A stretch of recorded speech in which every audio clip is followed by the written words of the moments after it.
Welcome, ladies and gentlemen, and everybody inside and outside that ballpark. My name is NovedPlayer, and welcome to episode 81 of the Noved Notes podcast, where we talk to many different creators and communities inside the platform. I'm your host, and with me today, I have an amazing game world creator who has been around for a little bit now and making some headways when it comes to YouTube game shows regarding his worlds. We have the amazing CodeAdvanced. Code, welcome to the podcast. Hope you're doing well. I am. Thank you for the awesome intro. Thank you. Yeah, of course. Great to be here. Yeah, of course. Well, first and foremost, for the general listening audience at home, what exactly do you do inside of VRChat? Yeah, well, mainly, I guess for now, I make game worlds, right? I've made just like a chill world before, but now I'm focused on game worlds. I've made 3 at this point, but I'm actually working on 2 more and then updating the current ones and everything. No, fair. And obviously, you've been kind of cooking, to say the least, when it comes to your worlds, as if I can stop lagging for a second. I'll say you've definitely been cooking with those worlds, creating this amazing thing called the Virtual Gauntlet, the show that you created with Lion Turtle, someone who we've had previously on the podcast. So I guess kind of one of the very first questions I want to ask. So what kind of got you into VRChat in the first place? So I got into VRChat a little later, right? 2022. And I'd heard about it before. I saw some of the memes and everything. And that's all I thought it was. So I was like, I'm just going to skip it. I've actually had a Oculus CV1, which is one of the original Oculus headsets for a while, but I just never played VRChat. But I don't know why, but I decided to try it again. And this time when I tried it, I realized, oh, there's not just like these weird worlds. There's like worlds from like video games and everything here, right? And then I realized, oh, people actually uploaded this. And then I realized, oh, it's actually not that hard. And I already was like a 3D modeler. So I was like, hell yeah, that's what I'm doing now. And so it really was just about converting my college projects into worlds at first. I just brought a lot of my assets from Unreal Engine games I made. I kind of learned Unity because of VRChat. But yeah, the fact that you could upload whatever you wanted, that's what got me here. No, fair enough. And obviously, you've been doing a great job. So I guess because you've never actually mentioned this to me before. So you said you worked with Unreal Engine. So out of curiosity, like, what type of stuff have you made with Unreal Engine? Right. So I originally, I always wanted to make games. I went to school for 3D modeling, but I still wanted to make games. And then, out of college, I'm like, okay, Unity or Unreal Engine. And what made me pick Unreal Engine was you could get stuff to look pretty good right out the gate, right? With it, right? Compared to Unity. The lighting was super fast. You could make it look really cool. That and the blueprint coding, which is kind of like string coding or visual coding, which is different than it's, you're just connecting nodes, right? It's different kind of coding. And to me, Unity didn't have anything like that. So I made a little demo game in that, just like a single player underwater game. After the demos, I was like, wow, I made a game, right? It was a really big moment in my life. And, but the next step was like, I want to make more, and now I want to make multiplayer stuff. So it's, it's led me here. No, that's amazing. And obviously, you've definitely put that passion to work, creating all these games for Virtual Gauntlet. Obviously, I'm biased on this one, of course. For those that don't know, the very first one you had released, to the public, as well as, made it into the Virtual Gauntlet show, is Dodgeball, which is essentially inspired by Hole in the Wall, in those type of game shows. So I guess kind of one of the first questions, like, what kind of inspired you to make that game in particular? So we're in VR, right? And one of the coolest things about VRChat is full body tracking, right? So to actually move all your limbs and stuff. And I could do that in a sense, right? I use a Kinect for it when I put it on. So that was like, that was the point of like, the reason we made that was we want to appeal to that part of the game to really highlight one of the coolest parts, right? But also make it you can still play it without it, right? And you've kind of proved that when you played. And then, that and we couldn't find any version of that game already existing. So we thought this would be perfect. The community, it's almost like a vacuum we've got to fill anyway, right? No, for sure. I mean, obviously there's a lot of game worlds out there that are like that, take, Tears of Nowhere for example, or, Bust of Nowhere is another good example, like idle games that really started the whole craze of idle games realistically, especially when it comes to VR chat. But yeah, I mean, obviously with like you'd said with Dodgeball, it's a unique experience for VR chat specifically. So I guess kind of to go a little bit further into Dodgeball side of things, because obviously there was a lot of coding involved when making Dodgeball. So I guess from your personal experience, like what was some of the challenges like creating Dodgeball like in its entirety? Right. So we have like I think over like 70 different walls, and a lot of them have their own sound on them, their audio sources, and a lot of them have their own animators. And then that was definitely a juggle to have all those sync exactly with everybody in a network level. That was one of the hardest things, was because we make the world, but also it's a game show, so we want to make it as synced as possible to film it, right? I mean, there's always going to be VR chat movement network lag, but if the animations line up, you can, sometimes it looks pretty good. It lines up, right? So that was one of the hardest things, was just getting everything to play at the right time. And then also to not constantly send out network signals where you're like getting lag because of network calls. So it's like this crazy balance. But the world now, I'm really satisfied with it. We've had a few game nights where we found even more bugs and we fixed them. But now I think it's really stable version. And for season 1, which we're finally we have some dates to record now. I'm gonna add some new walls before that. So look forward to that. No, fair. I mean, that's amazing, and obviously, like I said earlier, there's a little bit of bias, at least for me, because you had PJKT and Club Razumu going head to head in that matchup for the test season. So I guess being the first time you got to record something like that, within VR chat, I guess one of the questions I want to ask, like, what was kind of going through your mindset, getting it all together and making this happen? Like, kind of talk about the process of what was going on through your mind, like setting this all up. Yeah. So funnily enough, the easiest part to me was making the game. Then when it's kind of done, it all kind of sinks in like, oh God, now we got to invite people and do the thing that we were planning the whole time. And so that was a big part of me reaching out to Lion Turtle, being like, hey man, you got a lot of what I don't have, and I have some of what you don't have, so we can kind of mix and really kind of do something here. And it's one of his best qualities is he's a really good people person, right?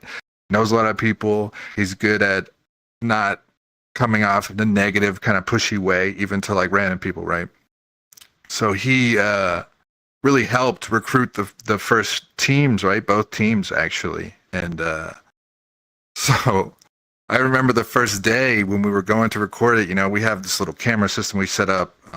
At the time, we didn't have a bubble, so it was really just recording a polygon in the world with the video on it. So I was like getting that ready. Everybody's joining and Lion's not there yet. I was like, oh God, I got to introduce myself and show everybody this crazy game that I made. But after I started talking to people and everything, it was really awesome. Then we had to record, right? And that was another thing I didn't really think about, was like the flow and like how it should go and everything, right? I was really, after I made the game, I was like, it's done. But really, that's like a piece of the battle. I won't even say it's half the battle, right? So that first recording session, you guys were awesome. We were very new. We didn't know what we were doing. We never really recorded I never recorded anything like that. So I learned so much from that first time. And that's what I would recommend too, is just try it and do it, and you'll learn more than like as much planning as you try to do. Because we thought we planned for everything, right? No, absolutely. I mean, there's always going to be in any type of like filming, there's always going to be something unexpected. I know for a fact and there'll be clips on the screen regarding the actual like matchup.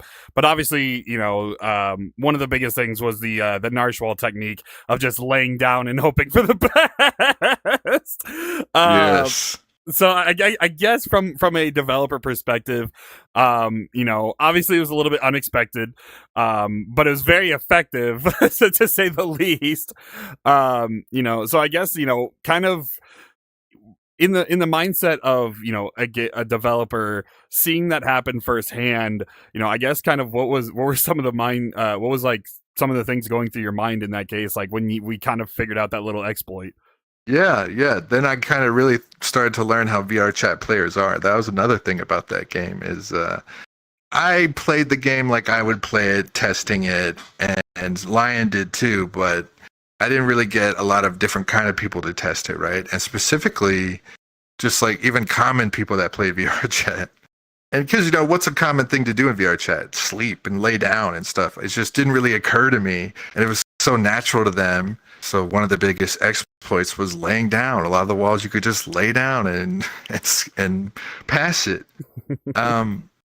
So just having, one of the awesome things too was about having the two different kind of groups is you got a good mix of people to play the game.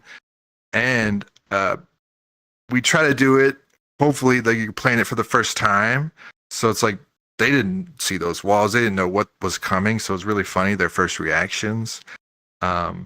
So at first, they didn't know how to pass it. They were trying a few things, but then, yeah, they laid down and figured out the ultimate technique, which I'm guarded against now. There's all kinds of weird walls now, stuff that comes from the ceiling, the floor now, and but it's still a big battle with VRChat and all what the avatars can do. So that is it's a big challenge with making games for this platform, but also fun to think about, No, absolutely. And not to mention VRChat always changing how avatars, are, doing their stuff and everything, and creators coming up with new wacky ways to make avatars do things. It's definitely an interesting thing. Now it'd be kind of funny if there was some way like somebody could take like, let's say Go-Go Loco, for example, and do like custom poses with Go-Go Loco, and then just have them know every single wall pattern and just be like, oh, it's this one. Done. like it'd be definitely an interesting thing. That's something I thought about recently.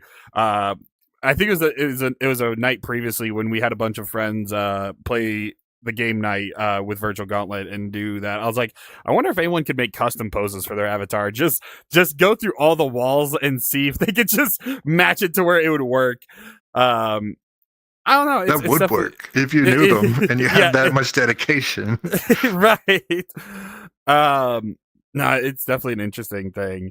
I would say before we go too far into the game world side, kind of one of the bigger questions in my personal opinion. So, obviously, with your style and with your avatar and your name, so what kind of started CodeAdvanced? Like what kind of brought up the name CodeAdvanced?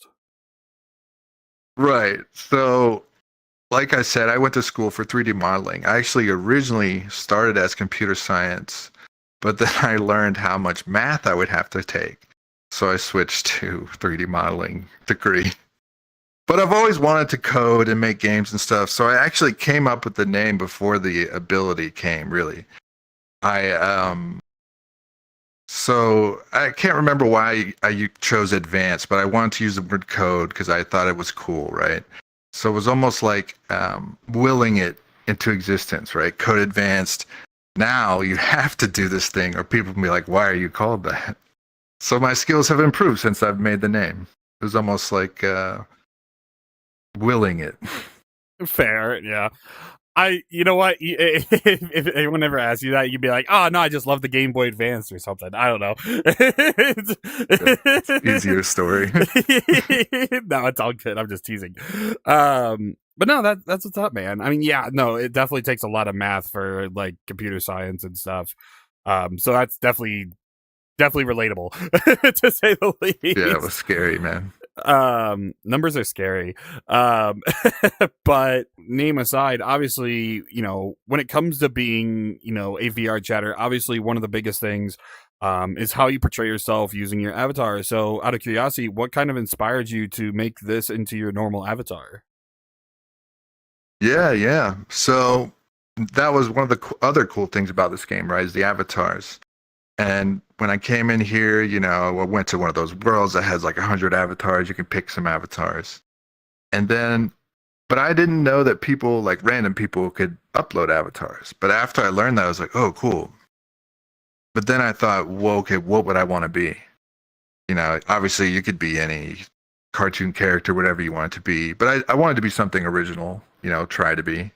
So I made the first avatar I ever made was just a kit bashing of random things. Like had like Daft Punk's helmet with a jacket from like Cyberpunk and all these things I just stuck together just to figure out how to make an avatar. And then after I uploaded that, it was cool, but I didn't feel like it was original enough because I just kind of grabbed things around things. So then I really thought, okay, what do I want to be? And I was like, I don't know about furry. I mean, nothing against them, but I just didn't vibe with it. And human was cool to me, but one thing I'm not the best at is creating human avatars. Like, it's hard to make humans. Like all those e-girls and stuff, you can talk crap about them, but whoever made that original model, it's hard to make those curves. Anyways, so that's when I landed on robot, right? And I thought a TV head would be cool, and I went from there, and it's really kind of evolved. And then I guess like inspirations I would say would be like Fooly Cooley. There's like a cool TV head character in that anime, and even Tom from Toonami, right? It's kind of robotic. As a classic, to say the least. Yeah, good old Toonami Tom. Oh man, I haven't heard about that in a while. that threw me back. Yeah, so cool. But yeah, man. No, I mean that's what's up. And obviously, it's definitely a unique take on the TV heads. I know they're kind of a rarer like a rare breed of avatar in VRChat. I think on the top of my head, I think I may know like 2 others off the top of my head. One of them used to work for PJKT way back when, I think like back in 2024. And then an old buddy of mine who I used to hang out with way back when, who doesn't really use that TV head. It was like I don't know how to explain it. It was like a blue screen TV head with like if you took like a Sharpie and like made the face with a Sharpie and like whenever he talked, the Visemes would move and stuff.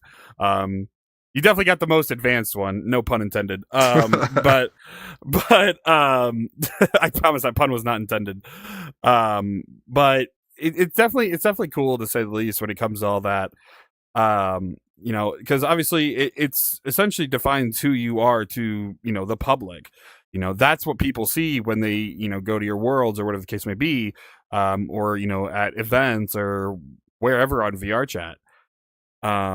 Which I guess kind of brings up another question, because not only do you do world building inside of VRChat, but you also do like VTubing, as well as other things as well. And obviously with VTubing you kind of use other different models. So I guess out of curiosity, what kind of made you want to like kind of do content creation?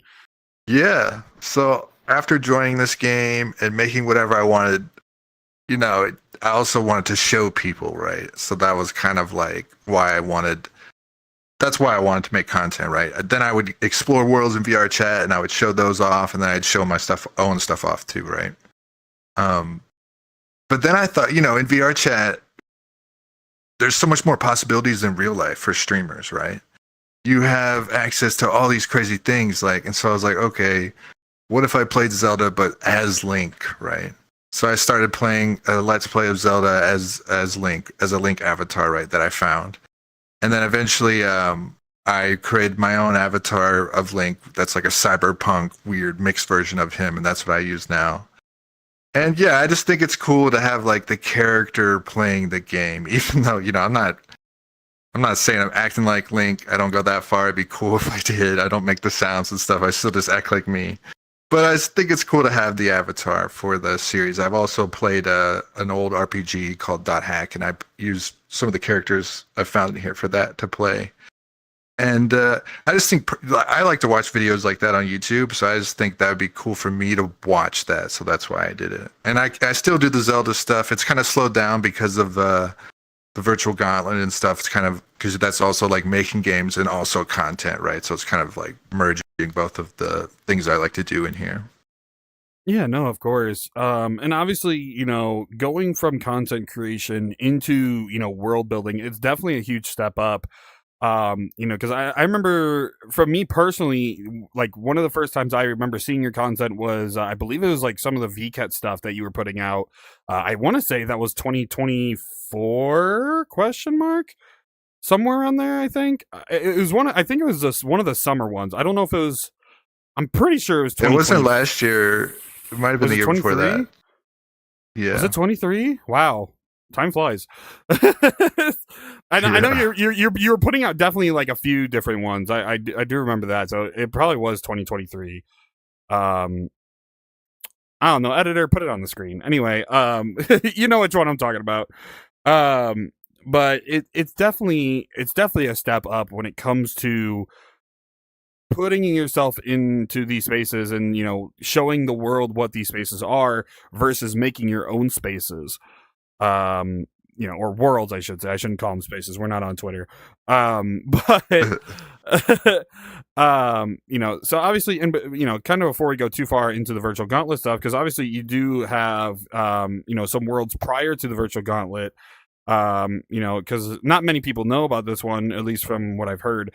But you also do have two other worlds that you've kind of made, like the Miyazaki's Porco Rosso's Hideaway.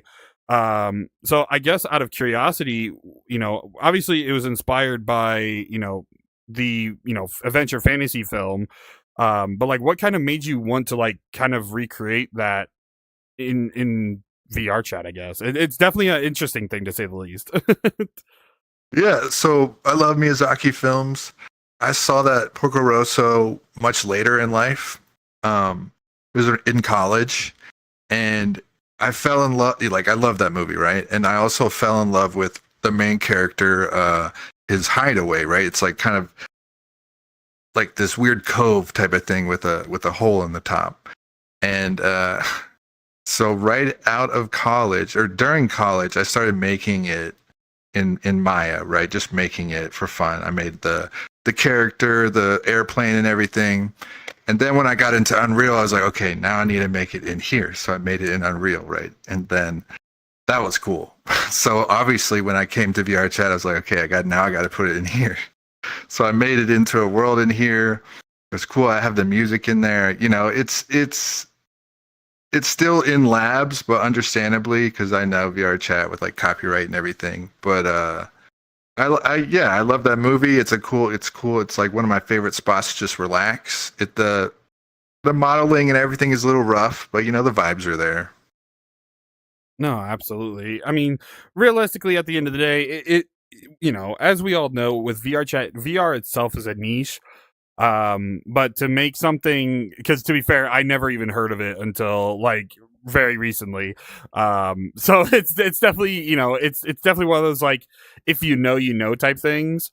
Because obviously it's not like, it's not gonna be like your Nintendo based worlds, or like, your Sonic based worlds, like something that like everybody's looking for, or Dragon Ball. Dragon Ball's a huge one in VRChat. Yeah. But I mean, it's still really cool because I always like seeing those niche ones because, it gets people curious about what it's based off of. It gets people interested in what these worlds are based off, which I always find really cool, at least in my opinion. So, but to kind of move on from that one specifically, because you do technically also do have another one, which is the Net's Edge Sushi Bar. So obviously, when it comes to, that, obviously it's, it's more of a chill based world. So I guess one of the questions that I want to ask, like, what kind of made you want to create, because this was this was first published, I believe, back in January of 23. So what kind of made you want to create this chill space? Like, obviously going from a inspired world from a movie versus like a chill world, I guess, like, what was kind of the transition there? Right. So yeah, the sushi bar world. I was a sushi chef for a large portion of my life. So I wanted to make that in VR. I wanted to make a home world essentially, but I didn't really know what to make. So it's like, okay, I'll just kind of make it around a sushi bar, right? And I had this like for a time in VRChat, I had this thing where I would make an avatar once a week, right? And I would upload it to that world. And there's this huge room in there that's called the Avatar Hall that used to be all the pedestals laid out. And I reached the back of the room and I was like, this has got to be something more efficient. Now, if you go there, it's just a kiosk, like a vending machine to cycle through the mall. But I left the big ass room, which is funny. But yeah, that world was me trying to do everything, right? I made a sushi bar. I would upload avatars. I made like another area that can press buttons and whole different environments cycle. And then like another chill area. But it was really just about it. I can make whatever I want in here. What am I going to do? That is a tougher thing for me to think about, is when I try to think of a chill area that I would want to make, right? It's sure, I want to make games and all these things, but they're everywhere in VRChat, but it is hard to like really decide on something. Oh, absolutely. Yeah. No, I mean, realistically, like chill worlds are very popular when it comes to VRChat, and there's so many different types. You have your aesthetically pleasing worlds, your nature-based worlds, your more like lo-fi based worlds, more catered to like the music side of like chilling out. I mean, you mentioned it earlier, like the sleeping, in VR, like there's a bunch of sleep worlds in VR. So it's always an interesting thing when people create chill worlds, because it's their take on what they would like to relax to at the end of the day, or maybe something that they were inspired by somebody else. But that's really cool, though. I mean, to be fair, I didn't know you made sushi for a long time. That news to me. So it's kind of cool. As a big sushi nerd myself, whenever I get the chance to, like, I'll have to have you make sushi for me sometime. No, but sure, I do it at home now. Fair. I was say, because obviously, it going from those worlds and kind of going into Virtual Gauntlet, obviously huge. Obviously, it was a huge step, going between chill world to game worlds, and obviously you were more focused on, with your passions and, wanting to make stuff that you wanted to do. Essentially making your dream become a reality. Working, with games and making games. So obviously kind of going back into Virtual Gauntlet a little bit, so obviously we went through Dodgeball, and at least from my personal opinion, like I said, I'm a little biased. Just got to mention that. But, obviously it was a pretty resounding success when it came to like the launch of it and everything. I mean, right now, you have over 10,000 visits, and obviously it is an action-based game. So some of the more lazy people, in my opinion, may not be interested, but hey, it does make for some good funny moments, to say the least. Totally. I don't remember if I can find it, and I'll put it up on screen if I can find it, but I know there was a pretty big TikToker. I can't remember the name of him off the top of my head. Post editor, just put it up on the screen, put the clip on. But I know like there's some people all over TikTok playing them and enjoying it, and it was definitely some funny moments, to say the least. Not to mention the actual Virtual Gauntlet show itself on YouTube. So, but obviously, going from Dodgeball, you made your second game, which was Rift Rush. So I guess going from Dodgeball to Rift Rush, like what was kind of the spark going from, a hole in the wall based game to more of a obstacle course based game? Right. Another inspiration to the whole project was pretty much like old Japanese game shows, right? So, like Takeshi's Castle or MXC, right? It's kind of reminiscent of that, right? Where it's just an obstacle with a ramp at the end, right? So we did the hole in the walls type of game. Now we're going to do an obstacle race. And if you go to that world, it actually has a mirrored course, red and blue, where it's exactly the same. And because the original idea was to have both teams of 4 go to the track at the same time. At the time, and maybe still, we weren't ready to record that many people at one time, so we whittled it down to 1v1. And so the game is mirrored. doesn't have to be mirrored, but it is, right? It looks cool. One of the biggest challenges in that game was filming the players. In dodgeball, the players are right in front of you. Very easy to film, even without a camera system. That was the first time we had to create a camera system. Was Rift Rush, and it attaches to the player and it follows them through the whole track. And now it actually has an even better camera system in the game. Still follows the players, but more smooth. So the camera system's always evolving in these games, and I leave them in there too for the public, so you can go in there and film your own little game, right? But yeah, that game was really fun to film. I would say it was easier to make than Dodgeball. Dodgeball is still, technically pretty complicated to maintain and make, but it's worth it. But yeah, and with Rift Rush, we have a leaderboard time trial, right, that saves now. And so some people really get into that, trying to get their time up there. And then most recently, we've actually added unlockable particle trails and a whole gotcha machine that takes crystals that you find in the game that you can use to get more trails, right? And there's even like rare ones and super legendary ones, and they save and everything. And it's fun now, But yeah, any future iteration of it, I would say probably I'll make it into one track. Fair. I mean, yeah, it definitely takes a lot, to say the least, when it comes to those type of having mirrored type stuff. But hello everyone, real quick, just want to pause the episode right here. I want to thank you all so much for watching this far. If you're interested in maybe watching some of my other content or enjoy what you're watching so far, feel free to hit that subscribe button. It does help me out a lot. And of course, if you're interested in some of the other events and collaboration projects that I work with, feel free to join the VRChat group at Noved.6608. We do put stuff on the calendar for future uploads, as well as many other events that we take part of. I will say, upcoming October 11th and 12th, I'm proud to announce that we are officially going to have the 2-year anniversary of the Noved Squad, where we'll have 2 whole days worth of performers for a charity event, all for the International Association for Suicide Prevention. Much more details will come at a later date. But if you're interested in that, make sure to join the VRChat group and join the Discord by looking at the link tree or in the VRChat group itself. But let's get back into the episode. Woo! Obviously, there's a lot of moving parts when it came to that as well.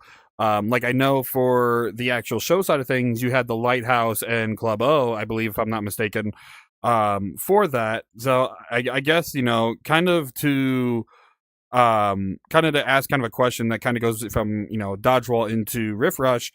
So obviously you had some help with Lion, the co-host of the show itself. So I guess one of the questions, did he also go to these other groups for Rift Rush as well, or is it kind of like a mixture? Yeah, I would say Lion again came through with these 2 teams. And these 2 teams are great. Even you guys, when you competed, because we're not promising much. We're promising some promotion. They'll be in the videos, and the games. We're filming them, but they're also testing them, right? So both those the people that competed, Club O and Lighthouse, they were awesome. The climbing system in the world at the time was very flawed, but they held in there. We progressed. Climbing system's amazing now, so go try it out. Mm-hmm. But yeah, with that game, Lion was flying around in a flying avatar, filming, hand camming, filming, also commentating. It was chaos filming that. Now we learned a lot from that occasion, and the camera systems do a lot of the heavy lifting, and now we just sit in one spot, stare at big screens, and commentate our best.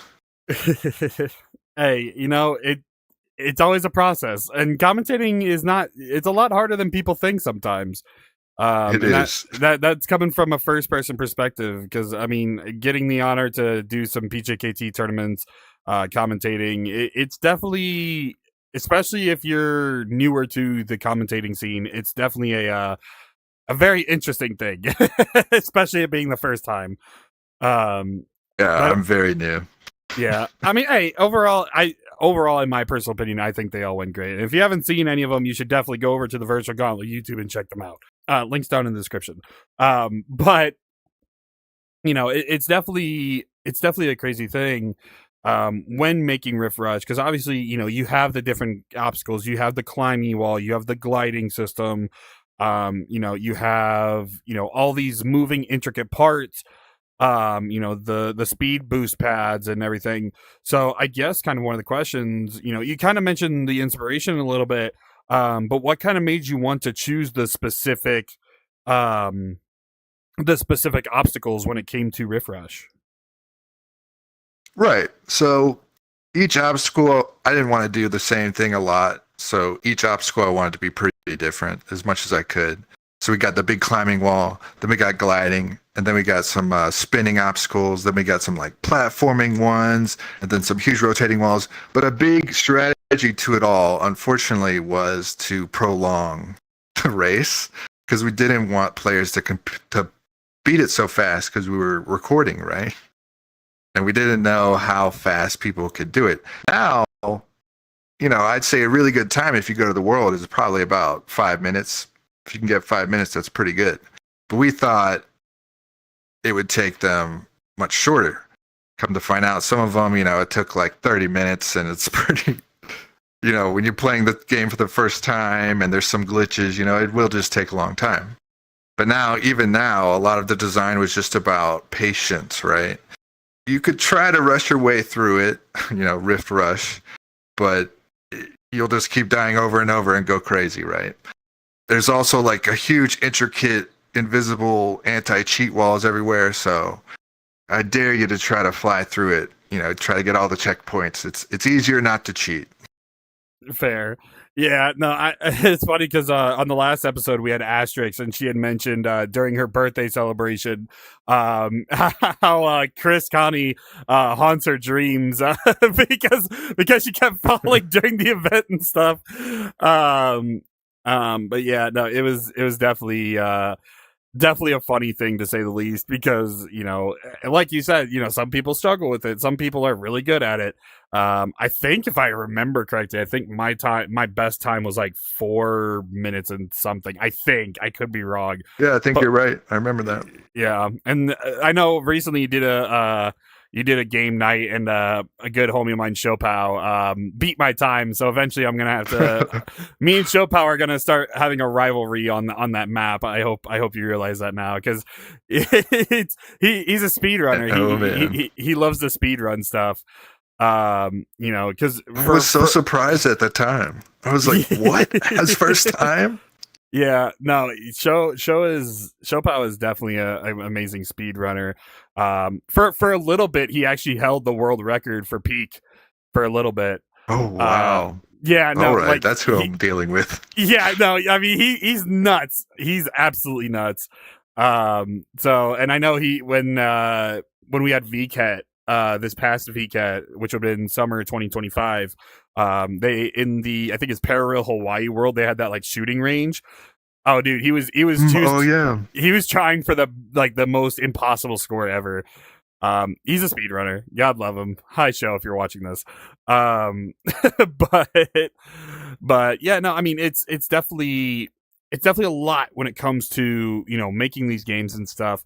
And obviously, you still have, the third one, which is Gridlock, which is more of a PvP based games, based on, you kind of going through a labyrinth and, grabbing keys and stuff. So I guess kind of to reiterate the previous question, like what kind of made you want to go from Rift Rush to Gridlock? Like what was kind of the inspiration on that? Yeah, so Gridlock was our idea of kind of combining elements from Dodgeball and Rift Rush, right? Dodgeball, like, there's things coming at you that if you touch them, you'll die, right? So in Gridlock, we've kind of translated that to weapons that players can hold, right? Also, there's traps on the field, too. And, we combined Rift Rush into it. There's all kinds of, like, jumping puzzles and obstacles around, right? And there's a key that you got to find, bring to the middle, right? But man, oh man, making a PvP game in VRChat is not easy. And if I would have known what I've known then, maybe I would have made a different game. But I love the game now. It's been the best it's ever been. But a big part of PvP in VRChat is, again, the network movement lag, right? When someone moves to the left on their game, it happens like half a second later on your game. So there's this whole strategy of predicting where people are in that game, right? And luckily, the whole game isn't only about PvP, right? If you're good at running and jumping and just obstacle coursing, you can avoid a lot of it and still be really a good team player, right? It's 2v2. You always know where your friend is. There's power-ups. There's even one to see where enemies through walls, you know. It was really, it's I would say it's the most ambitious game we made. And when you really get into it, probably the most fun.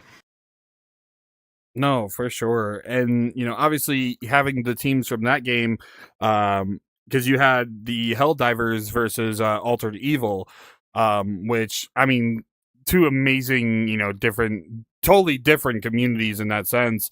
You know, with Helldivers being more of a role play, and of course Altered Evil being more kind of music focused.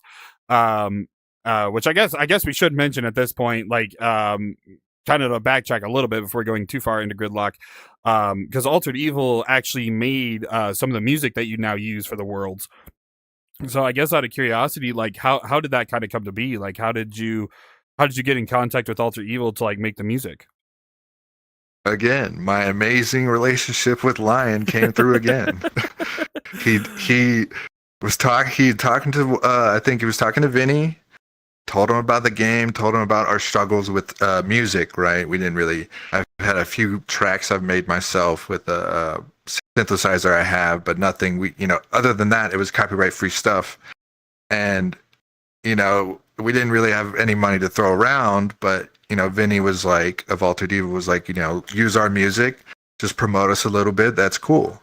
And that's amazing because their music's awesome and it fits perfect for like all three of our games. We have it all in all three of the games now. Definitely go check out the music by Altered Evil. Yeah. And they competed in the game, right? Against the Helldivers. Mm-hmm. They actually came through because we had another group in mind, but they couldn't make it, unfortunately. So Altered Evil was like, hey, we'll compete. And they, you got to go watch the episodes, but they gave the PvP role-playing group a run for their money, I will say. Oh, for sure. And, we've talked to one of the assistants to Altered Evil's new album. We had Bird Satan on the podcast. So yeah, go check out Worms. Go check out the album. Go check out. We'll put the link to the fucking album here, something in a little like annotation here. But yeah, no, I mean it's definitely an interesting thing, going from all these different game worlds, and getting all these different communities involved and doing like the game nights and getting even more people involved. Because obviously when it comes to game worlds, right? Obviously these are the main things that a lot of people go to in VRChat. So I guess kind of one of the bigger questions, because obviously, you've promoted outside of like, just making the worlds. You've been at VCAT, you've been at, Project Community, you've had booths at HorrorCon and stuff. So I guess kind of, one of the questions, speaking from, a world creator standpoint, do you think personally that going to these bigger events and kind of putting your stuff out there is a good cause? Like, do you think it's worthwhile to make these booths and kind of showcase what you have? Totally. I think so. In VR is much different than any other social medium, right? So much more personal than everything else, It's the closest you'll get to really going to a convention in real life, right? And that goes the same for like events. When people go to these events, even though it's in VR digitally, it's memorable. It's like you're really hanging out. It's like a cool time, whether it's like a DJ party or a game night. It's much different than just watching a game together in a stream or something like that, right? So the best success, I would say, is it's worth it to do these in-person events that you can the most, right? So, a big part of the Virtual Gauntlet at first was trying to get a live audience. And we still kind of can do that But it's kind of hard with like filming and lag and everything. But that's an amazing thing about this is getting actual, I would say, like real people involved, right? Compared to like a lot of things. I promoted through Reddit and all these other things, but the most memorable people and the people that stay and promote me the most are the people I meet here, in person, digitally. Yeah, no, it's definitely another step to say the least, because you can, like you had said, you can post it on Reddit or on social media or whatever the case may be, but kind of to interact with these people and be like, hey, there's this really cool thing, blah blah blah, and then they try it out and then you're like, oh yeah, I made this. It's definitely a different feeling, to say the least. It's definitely a more personable thing, I guess, is what I'm trying to go with on that. Because obviously, going through each of these games, obviously a lot of work to say the least. Yeah. Yeah, in a bunch of continuous work, constant updates with, VRChat, the SDK systems, making things more optimized, whatever the case may be. Obviously it does take a lot to do so, and not to mention like quest side, making it more optimized for quest or whatever the case. So I guess kind of one of the questions, since we kind of talked about all three of them, overall, like what are some of the things that had to kind of battle against when making these worlds and like pushing them out, to the public? Right. So I came into this where spending, like, I didn't want to spend any money really. I have some software that I have that I'll use, right? But besides that, I'm not going to buy like worlds or like prefabs or anything. So that, all that being said, when AI and everything first came out and everybody was like excited about it, I thought it was really cool to use it in place of textures that I didn't have yet, right?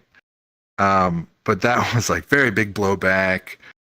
Community hated that. Same thing with the music, and pretty much everything nowadays. If you use AI, people hate it, which is what I've learned. Which is kind of unfortunate, right? Because it helped me get to a vision that I knew I wanted, but I had to replace with like more refined stuff later, right? But I think it's a good bridging point. It really helped me get to the image I wanted. I don't know if I would have got there without it. But at the same time, what I'm doing is for more than just me, right? I want to share with other people. I want other people to play it, not feel bad about playing it, thinking like, oh, that thing stole my friend's art, right? So now, we stay away from it all. Like you said, we got a real band for the music and everything. So, it's just when big things happen, like, we're not going to cater to everybody. There's always going to be someone hating on it. But we definitely will listen to the community, right? I guess much more than like a big company, right? We can easily pivot and change our philosophy based on what's best for the, I guess, VRChat, right? VRChat, the like biggest VR platform, right? the second most popular one is like minuscule numbers. So, right, like this is the metaverse, right? So it's like we want to stay, we want to place, we want to appeal to everybody. So we've actually, and we bring in more people now, right? We have a official tester now on the team, Emil. He's actually helped Gridlock get to where it is now. It has so many glitches. Like I said, making PvP for this game is so hard. But he's figured out so much. He's an awesome world creator, and check him out. Yeah, and we have also had him on the podcast, so feel free to check him out on the podcast as well. Well, I guess that's a good segue, because obviously you and Emil have worked together on a world, which is actually getting a big update very, very soon. So I know you guys had made specifically for the Space Jam for earlier this year. You guys made Station G88 Horizon's Edge. So obviously, you and Emil work together on this world, making, the little mascot and everything. So I guess, kind of one of the questions, What kind of inspired you guys to participate in the Space Jam? What kind of inspired you to participate in the first place?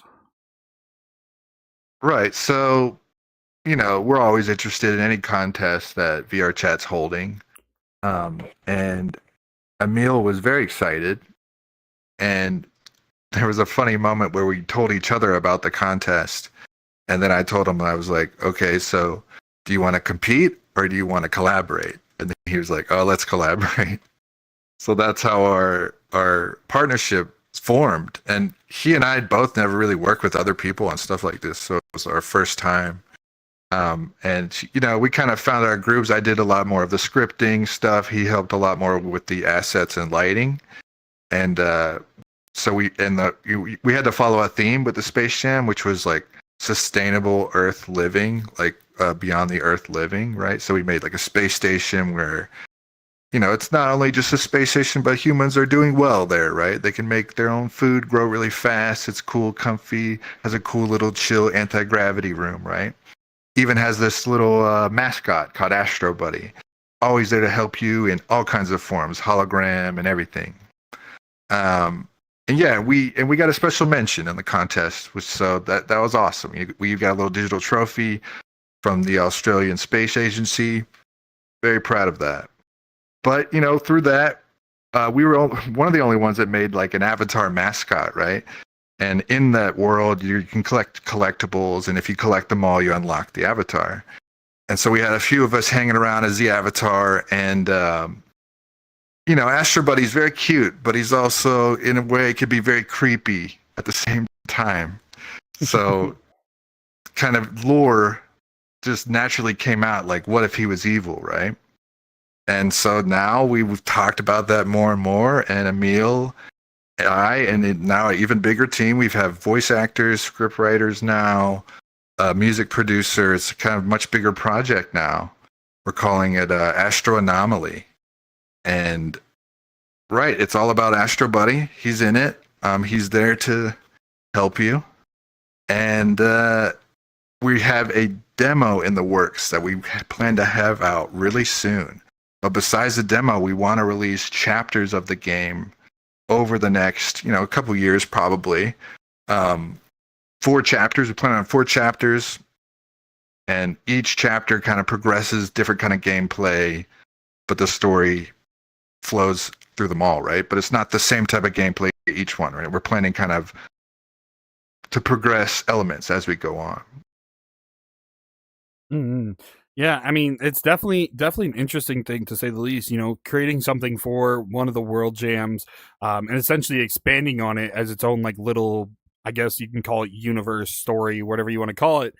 It's definitely an interesting thing, and definitely something that people should definitely look forward to, and should definitely check it out on YouTube and the social medias. So, I know when you first put out that trailer, which we'll throw up on the screen, it was definitely a creepy thing, to say the least. The voice line specifically for like the glitching Astro Buddy was definitely an off-putting thing, to say the least.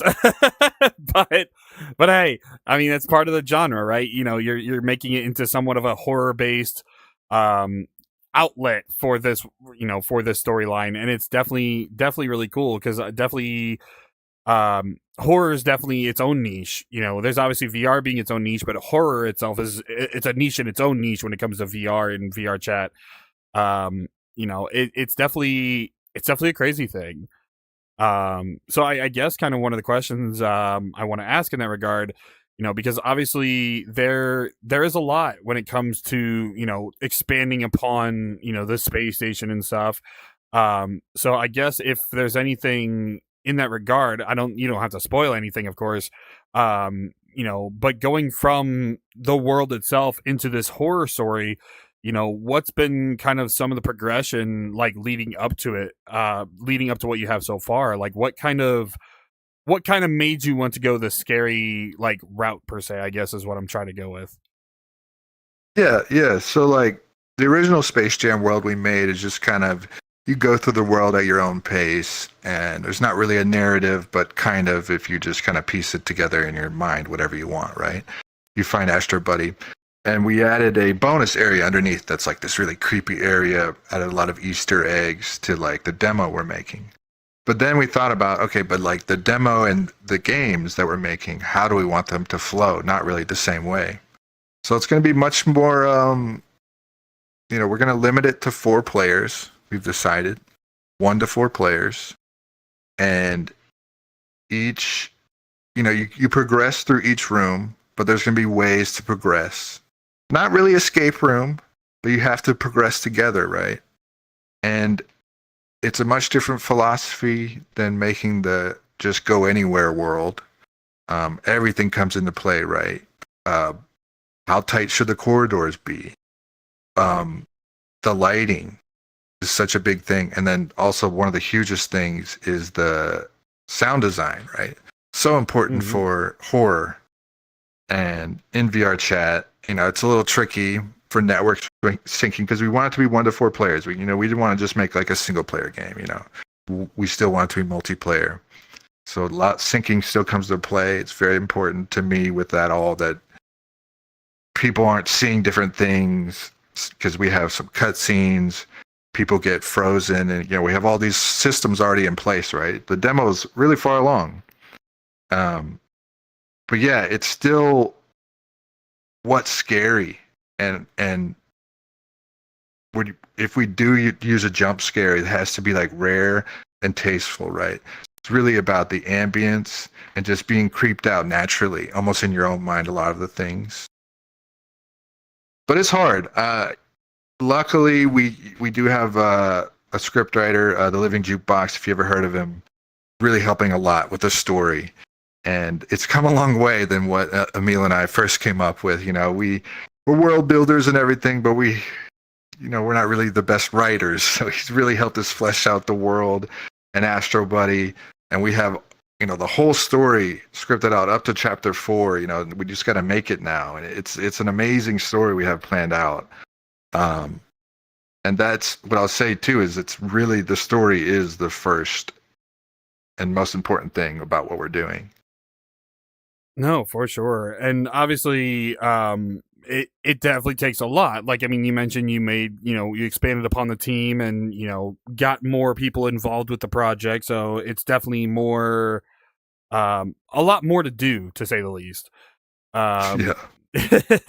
But, yeah, right. But yeah, I was going to say, because we are running a little bit out of time. To be honest, this didn't feel like almost an hour.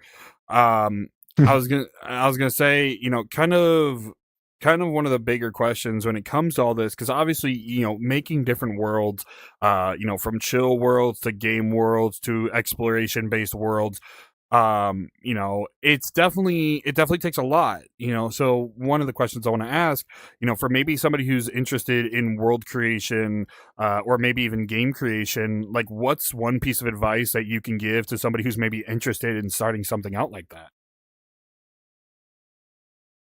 Don't worry about making it look pretty. Just make it first, and you'll be satisfied with your little block game. Then you can make it look pretty. And who cares about what people say? Use AI at first if you have to, but just know that the community, when you come out, is not going to be cool with it. So use it to learn and bridge the gap for your knowledge. But yeah, I'd say you can plan a million things, but really just opening up Unity, pressing, adding a block and pressing play, walking around, that's progress. Yeah, and I get one kind of to follow that up a little bit. And this is something that I always say when people talk about like using AI for stuff. One of I'm going to add on to his piece of advice there. Using AI as a tool is fine. Like you'd said, using it to bridge that gap to kind of get something there, it's okay. But make sure that in mind you have an idea for what you want, so you can maybe, have an artist or a musician or whatever the case may be. Don't let it be the final product. Right. It's a good placeholder. Yeah. placeholding's fine. AI has very specific means for specific reasons, but don't let it be the final product. Because at the end of the day, yeah, you're going to get a lot of flack. Yes, because it is a very hot topic overall, so we're not going to go a bunch into it, but don't let it be the final product. At the end of the day, that's one piece of advice that I'll give to you, the general audience, while on this topic, because it does help. It does help. I'm not saying it doesn't. Whether you're subtitling videos, or maybe you're making shorts for YouTube Shorts or TikTok, whatever the case. There's good ways of AI usage, and then there's bad ways of AI usage. It's all a matter of making sure that you are doing it in the proper means and not letting it be your personality at the end of the day. Because there's hundreds of thousands of people that literally do what the AI does for a living, whatever the case may be. But, I'm just going to cut it off here and just say don't use it as a final product. And you learned this lesson personally. So, hey, I did. Yeah, but... Be a good learning tool. But yeah, man. But I'll ask one final question before we wrap things up here. Because obviously there's a lot when it comes to what you've done, especially on the recording side and making the show side. So I guess from a content creator standpoint, kind of a similar question in the same retrospect. But if somebody's interested in creating, let's say, a show, it doesn't necessarily have to be a game show, but just content in general. Since you've done so many different types of content, what is one piece of advice that you can give for maybe somebody who's wanting to do that type of content? Right. So this is what I would have hated to hear starting out, but I would have hated someone to say it's always going to suck when you first start out. Because that just eats at me. Like, what if you could try, you can plan, and yeah, you could start off pretty good, but again, it's always not going to be the greatest when you start off. Just always remember that and just keep going, and you'll naturally improve. Practice makes perfect. Even if, it's Twitch or something and you're streaming to one person a day, it's whatever at first, because you need to hone in on just getting the routine down and just talking. And, this guy knows. He knows more than me with the streaming stuff, but consistency and practice. And sometimes when it doesn't feel like you're improving, you are. 100%. No, that last bit especially, because at the end of the day, content creation, it's all about doing what you love to do. Don't force yourself. I guess a secondary piece of advice to add on to that. Don't force yourself to make something you don't like to do. Because at the end of the day, that's what causes a lot of creators to burn out. Sure, you may have this big moment that, everybody subscribes to you, whatever, but don't force yourself if it's not natural, to say the least. I guess is what I'm trying to say on that. It does take a lot. Definitely make what you want. No, 100%.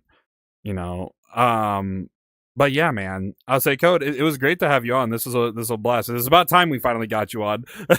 Finally. This was a blast. Good. I'm glad. Well, before we do end things off, I do want to give you a spot to tell the people where they can find you, any links you want on screen in the description. But yeah, feel free to take it away.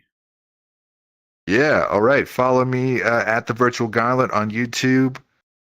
Same thing, look for the group on VRChat. You can join us, find the Discord there. And also look out for Astro Anamoly. We do have a Twitter for that set up. You can follow us there, and there is a VRChat group for that as well. We will be at HorrorCon, so come see our booth. I'm sure you'll see Astro Buddy there. This was awesome. Hell yeah.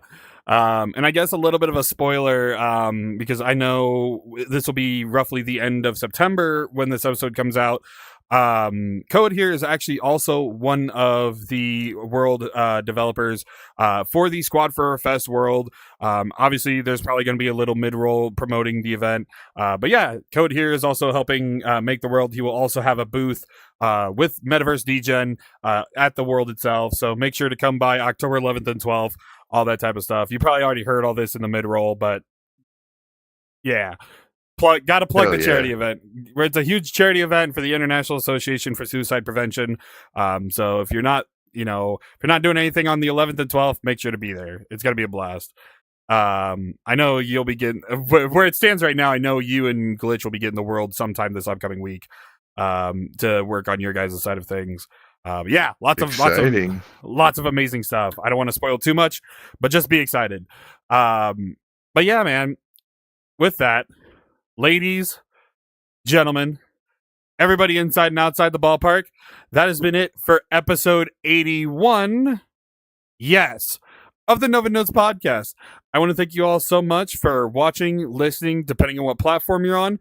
Comment down below, what is your favorite episode of the Virtual Gauntlet? Could be any of them. Could be Dodgeball, Rift Rush, Gridlock. Tell me what your favorite episode is. Comment down below. If you haven't watched it yet, go watch it and then come back to this comment section. But yeah, of course, if you already are coming back to check out some of the other episodes or maybe tuning in for the first time, why not hit that subscribe button? You're already coming back anyway. But yeah. I think that's everything. I started to mess up my outro a bunch of times, so I'm just trying to make sure I hit everything. But yeah, so you'd think with 81 times I'd have it down to a T, but so many projects and stuff. But yeah, ladies and gentlemen, everybody inside and outside the ballpark, thank you so much for watching episode 81. With that, I want to thank you all one last time. And of course, I will see you in the next episode. Take care and peace. Welcome, ladies and gentlemen, to Noved.